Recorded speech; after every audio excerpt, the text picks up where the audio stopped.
Now, campaigning has officially kicked off in Kenya ahead of this year's general election scheduled for August.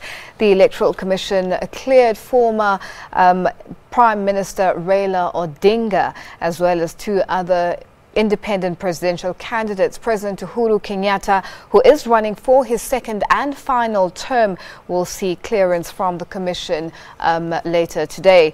Now, for more on the Kenyan elections, we are now joined via Skype by our East Africa correspondent, Sarah Kimani. Sarah, good evening and thank you so much for joining us. Good evening, Lulu, and thank you for having me.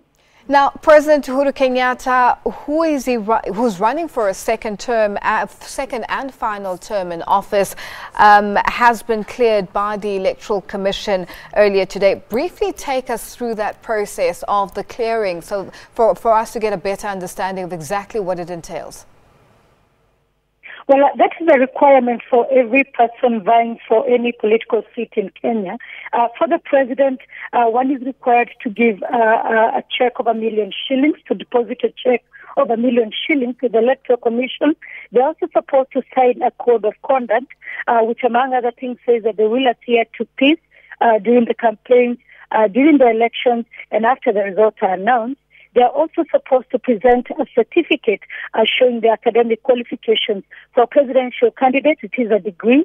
They are also supposed to bring in signatures from at least 21 constituencies showing that they have supporters in those areas, and they're also supposed to present their running mate, their national identity card, as well as a voter's card to show that they have indeed been registered. So both President Kenyatta and former Prime Minister Raila Odinga, as well as 7 other independent presidential candidates, went through that process and they were cleared to run for the August 8th general election. Now, Sarah, what are the expectations of the ordinary Kenyan people? What are they looking forward to? Who do they want as their new leader? Well, one of the things that any Kenyan you talk to right now will tell you is that they want the cost of living to come down and that they want to be able to afford basic commodities. They want to be able to have a country that is corruption-free, because one of the things that is bedeviling the country right now is a lot of corruption, especially in the public sector.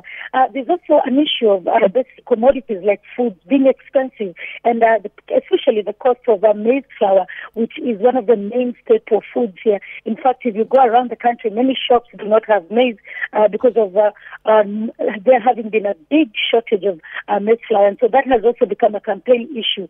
They'll also be looking for a person who will be able to fulfill campaign pledges, including providing free primary education, better health care. Infrastructure has also become a very big campaign issue during this election. Now, this morning, Raila Odinga spoke of the fact that they will be willing to accept the results whichever way they go. But post-election violence is still a major worry in Kenya. What kind of security measures did he speak about, if any, with regards to stopping any post-election violence from taking place?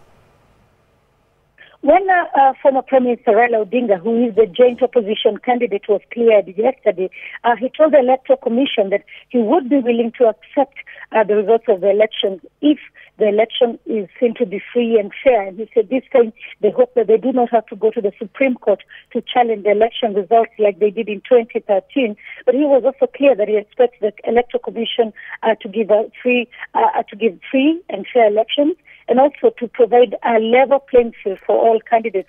President Kenyatta, on the other hand, spoke of the same thing, saying he will accept the verdict of Kenyans, but also saying, asking Kenyans to give him a certain mandate to complete what he said are development projects that he has started. We spoke to Wafula Chebukati, the chairman of the Electoral Commission of Kenya, and he said that they are well prepared to give a free and fair election. He said that the large process of procurement is ongoing now, which is to print the ballot papers. And he said that they are sure that they will be providing a level playing field for all candidates.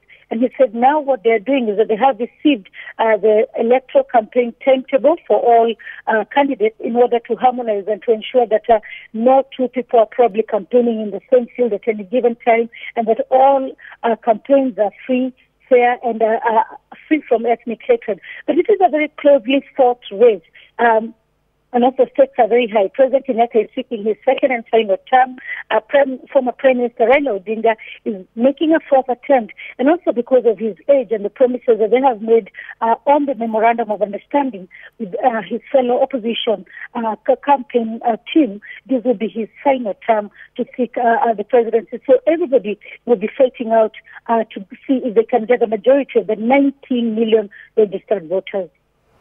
Now, Sarah, very quickly, in terms of the people of Kenya, what's the feeling on the ground? What's the mood like? It's only 3 months and a few weeks before the elections take place in Kenya, which is in August. What are they saying?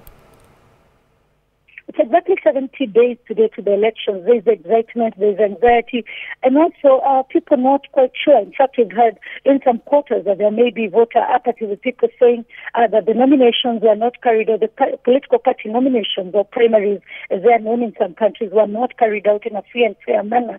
And that's why we have this time a lot of people vying as independent candidates. But it is just an exciting time. Elections are always exciting in Kenya, and so it is an exciting time. But also in Kenya, people vote very much along ethnic lines, and so what is happening now is that people are cocooning around their ethnic tribal chiefs to see who makes it to State House or the House on the Hill. Sarah, thank you so much for joining us. We'll have to leave it there for now. That was our East Africa correspondent, Sarah Kimani, joining us via Skype.